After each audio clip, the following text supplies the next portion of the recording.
Live on DAZN Worldwide, April 26th, Eubank Jr versus Benn. 30 years of rivalry and hatred. I do hate him. All comes down to this. The next generation, a new destroyer. For family, history, legacy. Eubank Jr versus Benn, April 26th. Buy now at DAZN.com/boxing.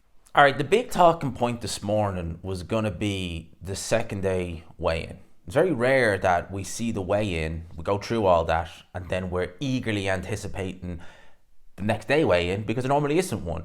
And normally if there is, it's for an IBF title, and you know, again, you're not really anticipating that too much because you're kind of just like, okay, they've to whatever, rehydrate and stuff like that. With this one, however, there is, well, there's no title on the line. There's heavy fines. And I really don't see the point in this second day weigh-in, this 10-pound rehydration clause. For both fighters, it has to be said. Benn made his a little bit after 9 o'clock this morning. He weighed in, I think it was 166 or something like that. Essentially, he was 10 pounds over what he weighed in yesterday. Now, it's not 10 pounds from what you weigh in. It's 10 pounds over the middleweight limit, which is 160 pounds. So Benn, well and truly underneath that, well and truly underneath it. That wasn't really the talking point. The big talking point was obviously going to be Chris Eubank Jr. Because obviously he missed weight by a fraction yesterday. And quite frankly, he didn't look good.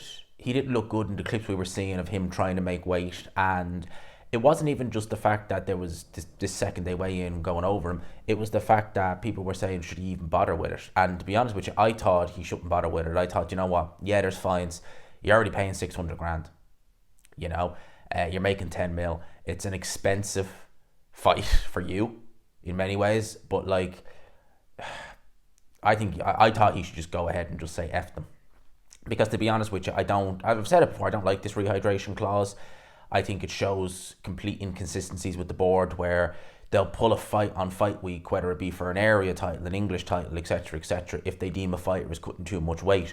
But now they're happy for a fighter to cut a lot of weight and then slap a rehydration clause on top of that. There's no consistency there. It doesn't make any sense. Who's to say the fighter, and I'm not really big into fighters cutting a crazy amount of weight and stuff like that either, but who's to say the fighter who's cutting the weight for an English title, he's going to be fine on fight night? And now you have a fighter here who potentially won't be fine on fight night, but you're given the green light to not just have him have a difficult weight cut, but also slap a rehydration clause on that. It makes no sense. You have a fighter who's been fined 500 grand for barely missing weight. I know you should hit it, but like barely missed it. And you find him 100 grand for a little egg slap. And just to put it in context, you've got another fighter there who's failed 2 tests and no repercussions. It's insanity.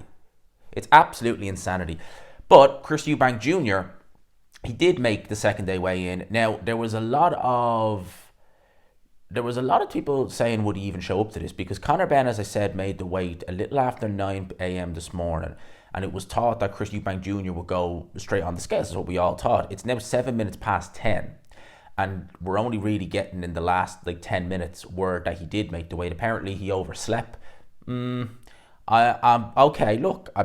fair enough. People do. But could it potentially be that he just knew, all right, I'm 170.6. Okay, let's have a quick steam, get that off, or let's go to the toilet and get some of that off as well.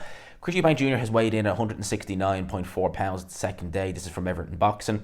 In the second day weigh-in for his blockbuster all-British fight with Chris Eubank Jr. tonight at Tottenham Hotspur Stadium. Eubank currently outweighs Benn by 4.4 pounds, and he has more than 12 hours to now refuel. I don't think that's enough, quite frankly, and I will probably do a follow-up video to this. This is just me reporting on the actual second day weigh-ins. I know a lot of people were interested in them. I'll probably give my final thoughts immediately after this and upload it maybe in the next hour or two, and just basically say what I'm thinking going into this fight, because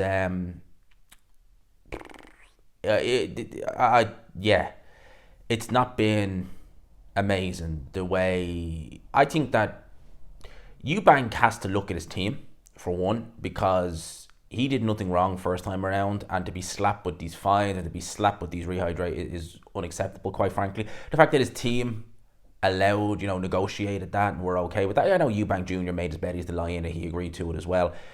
And the fact that, you've Eddie Hearn there saying, you'll be vindicated tomorrow to Benn. What? Are they still coming with this narrative that he's the victim? Because it's literally, it's like, oh, you got caught drink driving twice. It was only minor, but, you know, you're the victim in all this. I don't understand this victim mentality. I really don't. It's so prevalent in today's society. It really is. You do something wrong, but then somehow you're the victim. It's just, oh, where are the adults? Where are the adults? That's my thoughts on this second day rehydration weigh-in as such. Let me know your thoughts in the comment section below. I hope you enjoyed the video, people. Smash the like button if you could. Hit subscribe, of course, if you haven't already. And until next time, I'll leave it there. Peace.